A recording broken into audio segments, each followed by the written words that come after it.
Well, I am Jessica Motter. I'm your host today for the Empowering Freedom podcast. I'm the author of the Love Life, Be Life, Share Life book.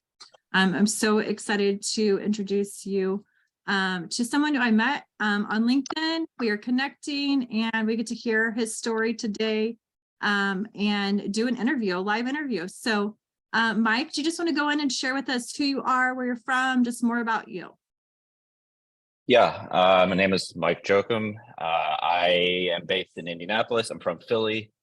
I moved out last year, actually just about over a year ago. What else can I offer you? Yeah, like tell us what your interests are, like what you want to do professionally. You can about that. Yeah, I've been in the podcast world now for 5 or 6 years. That's pretty much where I want to stay. I do a lot of production work, a lot of editing work on my own, recording interviews all over the place. I've done some consulting as well, which is a lot of fun to help kind of other people grow their shows and companies. And yeah, I love it. Yeah. And tell me like what got you started in that? Sorry, my phone is ringing. I kind of stumbled into it when I was bored at an old day job, and I started a podcast for fun, just to kind of kill spare time. And it slowly kind of morphed into like something I enjoyed doing, something I got good at, and it just kind of took off from there. And here we are. Yeah. So what are some of like the things that you focus on for your podcast? I apologize. I haven't had time to listen to it, check it out or anything like that. Like I said, I was like coming back from a convention and then like really straight into like I post this job or this, podcast interview thing on LinkedIn using my resources, and I had great response from it. So I'm trying to like play catch up here. So yeah, all about motorsports. So I go around to IndyCar and sports car races and do interviews at the track and live shows and different things like that.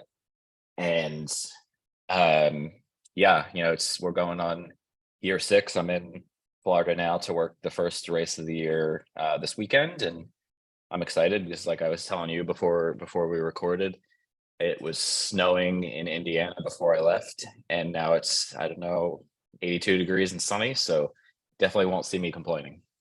Yeah, absolutely. What's your reach look like as far as your audience goes, like subscribers, things like that? We do about 40 to 50,000 downloads a month right now. Awesome. I probably look like that infant to you as far as podcasts go, because mine is like totally like, like grassroots. Like I literally last year 2 years ago with the pandemic, I think it was Pete Vargas. There was a challenge, kind of like there's right now with Grant Cardone, Pete Vargas.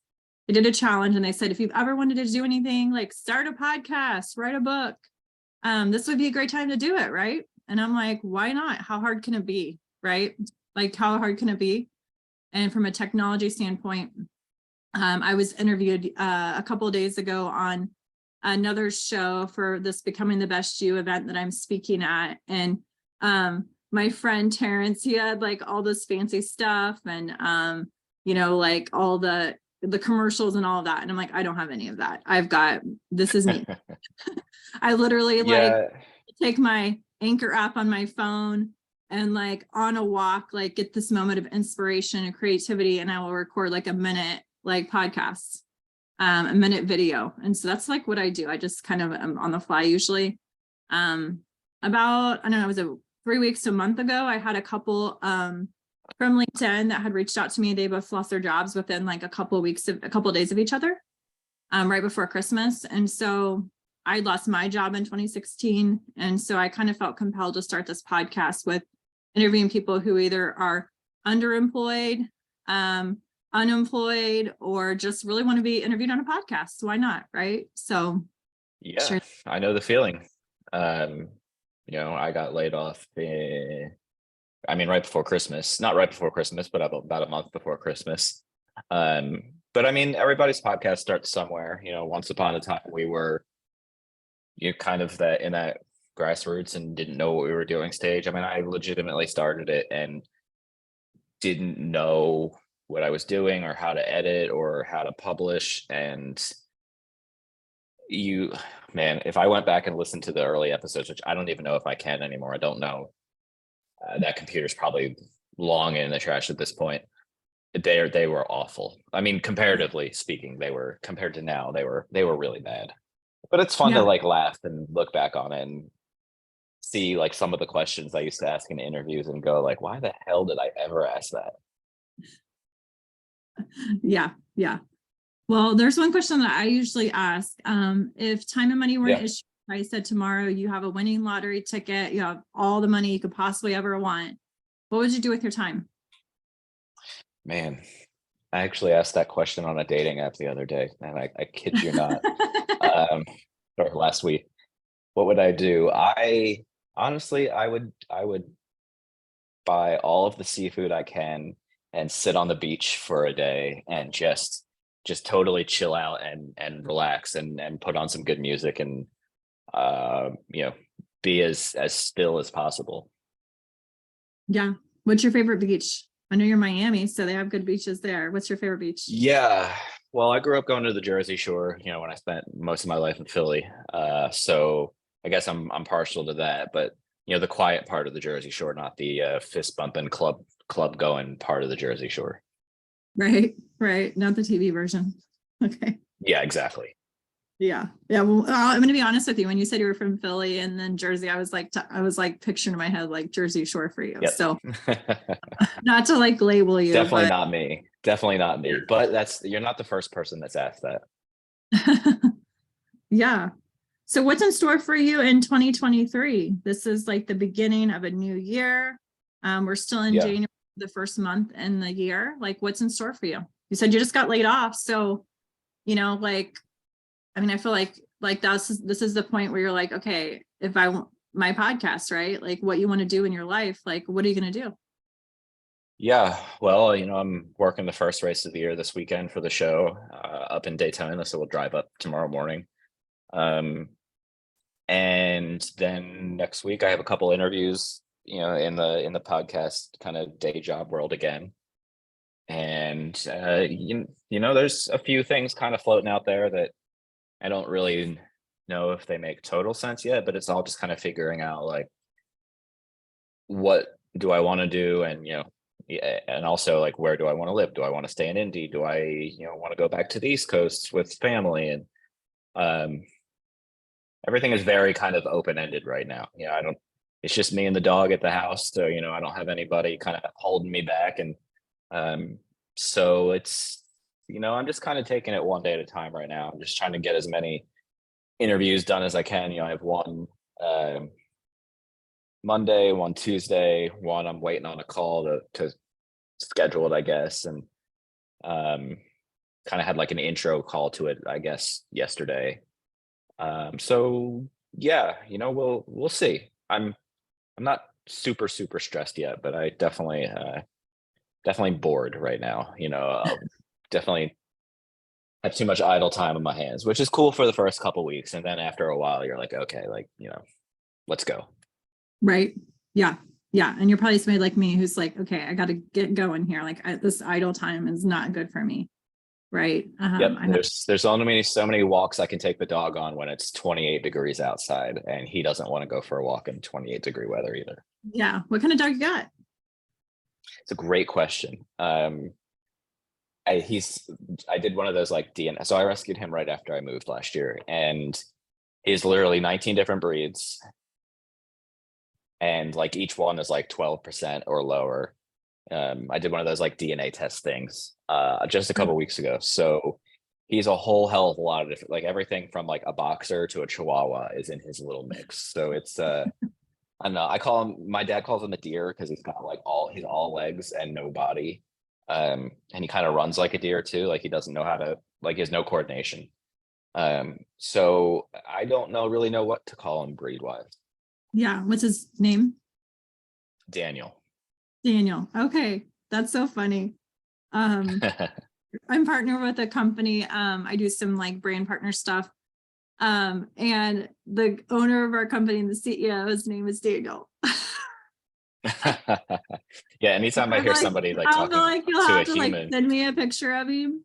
And then I'll send it to Daniel and be like, Daniel, this is Daniel, meet Daniel. He's the person because he's like, yes, yes. like he likes giving people a hard time, that tough love, like CEO type guy. But he's totally awesome and cool. And we had a convention last week, and so I'm at this convention, and he's like, everybody has all these ideas and goals and everything, but it's like, I don't listen to what your mouth says, I listen to what your feet are doing. And so yeah, so anyway, yeah, I'm like, this dog can run faster than you can walk, Daniel. So yeah, anyway. Yeah, I always laugh when I hear like somebody being like Daniel and they're talking like a person. I'm like, my dog's not here right now. What are you doing? Yeah, that's funny. Yeah, well, I would say, I mean, if I was in your position right now, it's warmer a lot of places. I remember when I was single, not married, I was like, if I'm not married by, I don't know what age I said, 34 or something, 33, I'm going to move to Florida, and I might as well be in the beach if I'm going to be single the rest of my life. And so then like by the deadline I gave myself was my birthday. My husband and I started dating August, like my birthday's in September. So it was like a month before that. That deadline. That's impressive. Yeah. So it literally happened out of nowhere. And then clearly I was like, well, I probably should just see here if this is going to work. And then here we are, got married in 2013, and 2 kids later, I'm still in the Midwest in the snow. so yeah. It's so funny. I get it. Literally the other day, I don't know, like if you're around kids much, but my daughter Madison, I feel like she's like, I don't know the name for it, but I'll think of it later. Like just gets downloads and has this great intuition. And she's like, Mom, we need to look at getting a new house. And it's okay if like we have to move out of the city. I'm fine with getting new friends. And these are like all things that I've been thinking to myself, and I've never spoken to her, but she's telling me this. Like, I was like, maybe we should have moved because then, they have to leave their friends. And she's like telling me, no, Mom, like, I don't, and like, she never heard me say this. Right. And she's literally out of nowhere saying, Mom, it's okay. We can find new friends. And I'm like, where is this coming from? Anyway, it's just like completely incredible. That's impressive. Yeah. Yeah. If you listen to kids, like what they have to say and how like you might be thinking something and they literally speak it out, and can really help you with your dreams and goals and stuff. So it's pretty cool.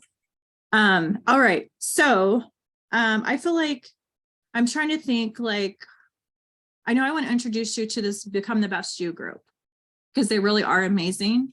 We have a conference coming up in February in St. Louis, Missouri, of all places. I know it's like the hot place to come and see people, but at least hopefully it won't be like super freezing that week.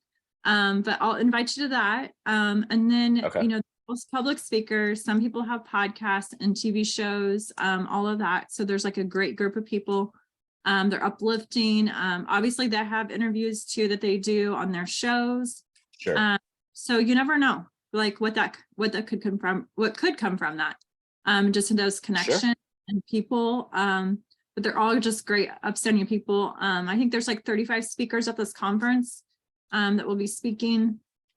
So I'll share that information with you, and then check it out. When I post this podcast and interview and everything, like everything will go up. I'll tag you in it so you can share it as well.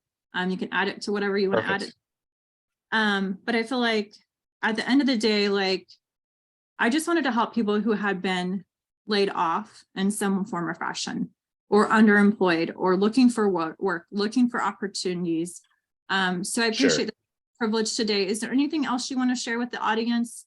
And just like what your skill set is, like what things you really enjoy doing, what value you bring to the table? Thank you. I definitely when I share it out, if anybody wants to reach out, like I always reply to LinkedIn messages or Twitter messages or whatever. I don't usually take long to reply to anything unless I'm asleep. And even then, if I wake up at 4 o'clock in the morning, I hate seeing unread messages. But I've had sales and marketing experience. Obviously, I have podcast production experience. I have podcast consulting experience. You know, pretty much anything in that realm. I'm starting to learn a little bit of like video editing as well, just because I want to keep learning new kind of media type things, I guess you could say. So yeah, and I like being busy. I don't care about working long hours or early hours or late hours or whatever. You know, I'll make it work. Yeah. As long as I have coffee, I'll make it work. It's funny you say that. Guess what I made before I came down here? Well, coffee. Such a good idea. I just finished a Red Bull, so I probably don't need any more caffeine for a little while. But yes, I will be having plenty this weekend. Yeah, for sure. Awesome. So with that, everyone, I appreciate your time. I want you to reach out to Mike with any types of opportunities you have, and just, share this with anyone you know, just so we can spread the word and help him with this podcast, help him with opportunities, because he has great experience. And, at the end of the day, it's all about empowering freedom. It's helping people create abundant lives, whether that's time, money, giving, better health, whatever that is, we can help people. And they always say, like, it just takes one person, you can change one life at a time, to impact the world. So it takes stepping in and speaking life into people, helping people, being kind to them. And you never know whose day you may make, right? Like, even if it's just a smile, if it's a connection, Sure. it's a referral, like, you just never know who you might connect and who might see the information. So we so appreciate you, Mike. And thank you, listeners, to listening today. And we'll see you next time.